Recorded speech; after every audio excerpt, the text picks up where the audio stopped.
इस वक्त आप ये तस्वीरें देख रहे हैं हरियाणा के फरीदाबाद के सेक्टर 35 अशोका एनक्लेव के एक ज्वेलरी शोरूम की ये तस्वीरें हैं, जहां पर आप देख सकते हैं कि रोजाना की तरह कस्टमर्स यहां पर पहुंच रहे हैं और जो यहां के कर्मचारी हैं वो अपना काम करते हुए नजर आ रहे हैं। लेकिन अचानक से यहां पर दो बदमाश लूट की वारदात को अंजाम देने के लिए अंदर दाखिल होते हुए अब से कुछ देर बाद आपको नजर आएंगे। ये देखिए, दो बदमाश हाथों में हथियार लेकर नकाबपोश बदमाश हैं और ये देखिए लूट की वारदात को अंजाम देने के लिए यहां पर पहुंचे जो गार्ड हैं उन्हें भी गन दिखाई गई और जो मैनेजर हैं, जो यहां के मालिक हैं, उनके साथ भी आप देख सकते हैं मारपीट करते हुए ये दोनों बदमाश आपको दिखाई दे रहे हैं। उनके सर पर हमला किया जाता है और उन्हें नीचे बिठाने की कोशिश की जाती है। लेकिन यहां पर आप देखिए किस तरीके से मार पिटाई करने के बाद ये दोनों बदमाश वहां से फरार हो जाते हैं। वहां से फरार होने के बाद क्योंकि ये पूरा मामला सीसीटीवी कैमरा में कैप्चर हो जाता है, सीसीटीवी कैमरा में जो तस्वीरें हैं वो कैद हो जाती हैं, जिसके बाद पुलिस ने अब इन दोनों लुटेरों को, दोनों बदमाशों को गिरफ्तार कर लिया है और पूरी इन्वेस्टिगेशन अगली जारी है। ऐसे में इस पूरे मामले को लेकर पुलिस का क्या कुछ कहना है वो भी हम आपको बताएंगे। लेकिन अक्सर इन मामलों में हम देखते हैं कि जो हथियारों के साथ लैस होकर जो बदमाश ज्वेलरी के शोरूम में दाखिल होते हैं वो एक बड़ी वारदात को अंजाम देकर जाते हैं। लेकिन यहां पर जो शोरूम के मालिक थे, ज्वेलरी शोरूम के मालिक थे, उनकी एक अच्छी खासी सूझबूझ देखने को मिली, जिसके बाद ये दोनों बदमाश वहां से फरार हो जाते हैं। हालांकि पुलिस ने इन दोनों बदमाशों को अब गिरफ्तार कर लिया है। इस पूरे मामले को लेकर पुलिस का क्या कुछ कहना है वो आप जरूर देखिए। और इसमें अगर जो शोरूम के मालिक हैं वो विरोध ना करते, वो वहां पर शायद मौजूद ना होते, तो कई लाखों की, करोड़ों की लूट वहां पर हो जाती। वो आरोपी पकड़ा गया है, ये वो आरोपी है, ये वो आरोपी है, देख सकते हैं।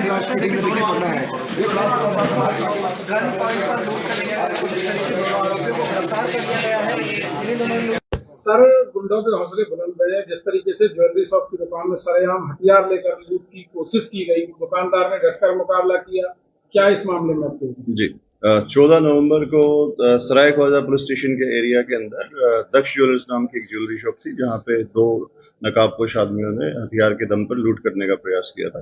उस संदर्भ में एफआईआर नंबर 398 जो है वो सराय ख्वाजा पुलिस स्टेशन के अंदर बीएनएस की विभिन्न धाराओं के तहत दर्ज की गई और क्राइम ब्रांच बॉर्डर की जो टीम है, जिसके इंचार्ज पीएसआई जितेंद्र हैं, उसकी टीम ने आरोपियों को घटना के कुछ घंटों के बाद ही आरोपियों को जो है वो गिरफ्तार कर लिया और आरोपियों से जो वारदात में यूज किया गया जो वेपन है, जो कपड़े और मास्क वगैरह जो भी उन्होंने यूज किए थे, वो सभी जो है वो बरामद कर लिए गए हैं। आरोपी पुलिस रिमांड पर हैं। जो दो आरोपी गिरफ्तार किए गए हैं उनकी मैं डिटेल्स आपको बताता हूँ। एक आरोपी का नाम दक्ष है, जो दिल्ली का रहने वाला है और बीए एलएलबी का छात्र है, एमिटी यूनिवर्सिटी का छात्र है और दिल्ली में एक साइबर कैफे भी चलाता है और एक फाइनेंस का भी काम करता है। और उसने अपनी घर की जो खुद की ज्वेलरी है वो दक्ष ज्वेलर के पीछे जो है वो बेच दी थी और अब वो उसी नुकसान की भरपाई करने के लिए उसने अंजाम को जो है वारदात देने का जो प्लान बनाया था। दूसरा जो आरोपी है वो शशांक है, जो अशोका एनक्लेव सेक्टर 34 का ही रहने वाला है और वो बीटेक से 3rd ईयर का जो है वो छात्र है।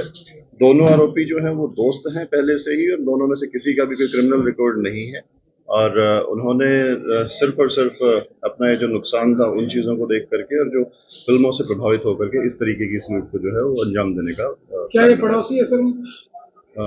जो दोनों आरोपी हैं वो एक दूसरे के जो है वो पड़ोसी हैं और पुराने मित्र। जो जिसके साथ लूट की उन्होंने कोशिश की उसके पड़ोसी? जी, जो हैं उनके पड़ोस में ही रहने वाले हैं। सर, जो वेपन इन्होंने इस्तेमाल किया उसकी जांच होता है कहां से आया? जो वेपन जो वारदात के अंदर प्रयोग किया गया था वो रियल वेपन नहीं है, वो उन्होंने एक डमी पिस्टल जो है वो मंगवाया था और उसी के आधार पे उन्होंने जो है लूट को अंजाम देने की कोशिश की। एसीपी साहब, एक जानकार होते हुए भी जानकार की दुकान पर लूट की कोशिश की गई, क्या मानते हैं, क्या प्लानिंग थी या कोई जानकारी?